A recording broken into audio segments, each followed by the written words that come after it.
No, it's okay now. Mhm. I really guess.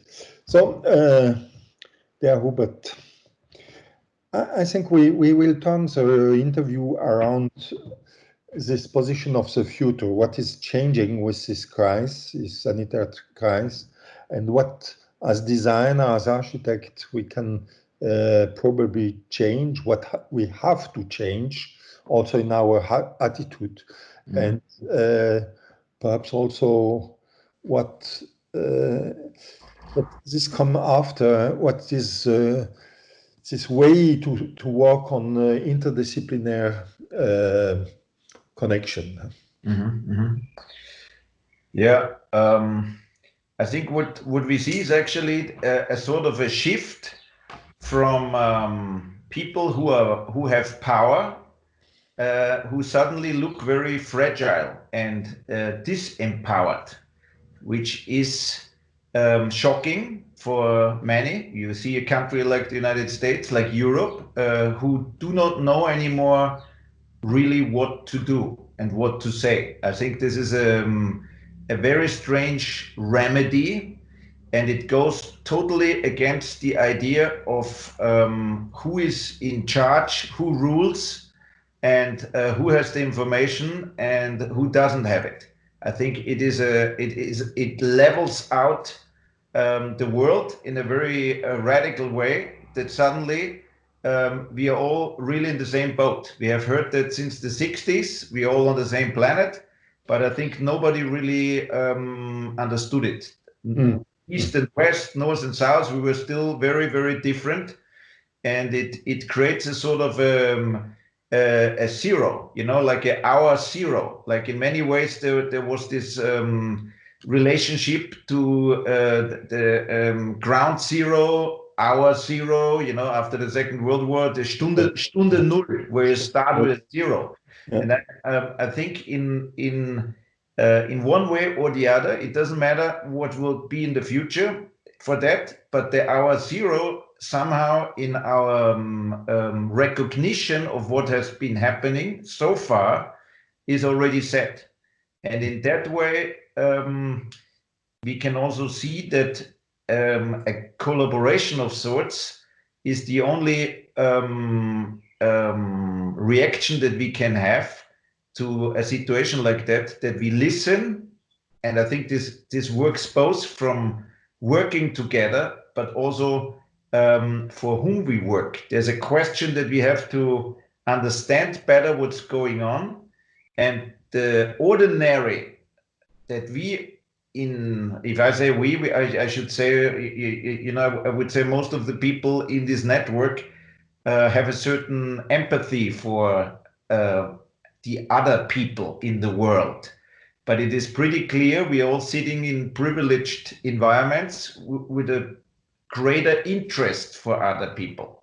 If you would have asked me 10 years ago, I was sitting in Caracas, I felt I was from Caracas. I didn't feel I was a Western European sitting in Caracas. I felt totally assimilated in this place because, which is a great advantage also that these places have. You're not the way that we welcome people from elsewhere is very different than they are welcoming us. And I would say it is very clear that the exception is the West, that the extraordinary is the West, the ordinary is the South and the East and those other places, and perhaps Also from the quantity of population, no? absolutely, absolutely, but also from the relevance of the questions. I think we have been looking from a very comfortable position, almost in a way that if we would like to, we can do something or not. It was an option. I think there's not an option anymore. There's a sort of we are gambling with a risk that doesn't allow us anymore to choose if this is the right way of looking at the world or it's the wrong way of the world. I think it's the only way to look at the world, that we have to understand really that we are in an exceptional situation, and now not anymore. And I think that gives us a responsibility, and I like to say not opportunity, because it's a responsibility, because we have to push also an agenda and make this a status quo for everything we do. I think we should not allow us to fall back, or what happens very often, if some sort of a crisis is occurring, that people say, we will make again what you had, we repair again what you had. A city burns down, an avalanche comes down. That's the first reaction that politicians or people in power have, that they say we go back where it was. And this was also with the Nullstunde in 45 was a position of a minority, and at all the majority and the reactionary base had this way they will connect with the past. And how can we, as designer, bring this stress a little bit this new situation, and to say it's not possible to come back because of this and this argument. As you know, I was living in South America myself through revolutions, and I have to say the strange thing is that you heard more in the newspapers or in CNN about it than when you lived in the city. I was sitting in Caracas, there was a revolution, I looked out of the window, I didn't see it really. I was asking myself how that was in other times, in the 30s, in the 40s, in different places in the world. And I think this current moment, unlike political revolutions, unlike Chernobyl in '86, unlike an earthquake, which at least in the place is very clearly existing. Natural catastrophes have a very clear effect in a limited environment. But I think this current COVID-19, 9/11 would be another place which comes to my mind. COVID-19, 9/11, there's an interesting number game. But I would say this crisis, it becomes very clear that you can't hide. It is, I think everybody recognized that it exists to different degrees, to different responses, sometimes with not enough knowledge, some people maybe with too much knowledge and confusion, but it requires also, which I find also interesting for a design agenda, it is not enough that top-down government information comes on us, which is much discussed in giving up civil rights. But we have also seen that it doesn't really work. You see, it does not work. It doesn't really work in China. It works in Taiwan, because many people, if you look in the newspapers, they use as an example China. But China is not a very good example, neither for how it works nor how they stopped it. I think smaller countries made a much better job, and that has to do that the sensibility was actually brought into the people themselves. They felt this is not an order from above, a central government decision that I have to do, but they understood it was in their best interest. And I think designing also those methodological and those process steps of adding value to what we can do also in our profession, I think that is actually speaking a lot for collaborating and co-designing and understanding better what also the impact is of what we do. That would be another point, because we don't know that yet. We speak often before of the crisis that cities will cross and cross and cross, and we go to 80% of the world population to cities. I think this crisis brings again also a reconsideration of the concentration of the Dichte, who was an important topic before. What you think can the designer do also on this position, and how the experience outside of Europa can help on this? If I think more in the field of cities and urbanization, which is what I'm working in, I think it is very clear, speaking about design, that design was a sort of an elite business. It was made by elites. Designers are also somehow elites, somehow, and there are some few outfalling examples, but usually it's an elite that delivers a service to an elite. I remember when I was a student in Vienna, there was Memphis design, was a big thing, which was looks a little bit from nowadays point of view a little bit useless, but it was more decorative.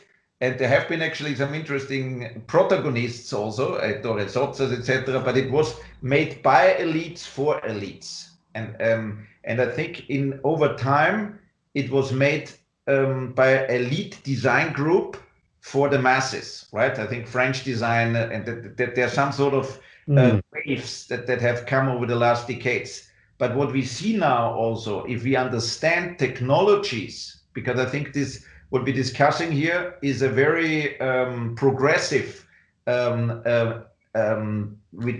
a goal that clearly is futuristic, but in a different way, not futuristic like in the past where we imagined places that look like spaceships flying around and people pressing a button. It is a very different, realistic view on the future, where a massive amount of people needs to engage in delivering solutions for a massive amount of people. And I think the future is now. Yes, and I think it's not elites for elites. It's not elites for the masses. Now it is masses for the masses. We need a sort of an educational understanding that more people can actually participate in this, but it also needs an understanding that we need to deliver, just like with this health question, we need to deliver solutions to the masses. And well, I'm not working in virology, but I do think that also for particular conditions that we have, that design can play a big role in making our environment more interesting and creating closeness within distance, for instance, which is maybe right now, if I walk through the city, I see a lot of improvisation where people actually manage to create great solutions. It's very much goal driven. It is not a theoretical question. It's a question of survival. It's an economic survival, personal survival, and also a survival of a sort of a lifestyle that people want. And it is very clearly, if I go outside of the house, it's a design question. It has to do with fashion, it has to do with objects, it has to do with public space, and the imagination, something that we can also see. There's a lot more out there that we have to recognize also as part of a design process. Just to finish this point of interdisciplinarity, what you think for this context, this new context, why work with other designers? Why, yes, what is the new kind of culture of teamwork? Huh? Yeah. Somehow, I think a team works then good if the people in the team also know where their limits are. You meet a lot of individuals today who say, you tell me what I should be and I be it. You know, I can do whatever you want me to be. There's a lot of firms who say whatever, we can do everything, but that's not really true.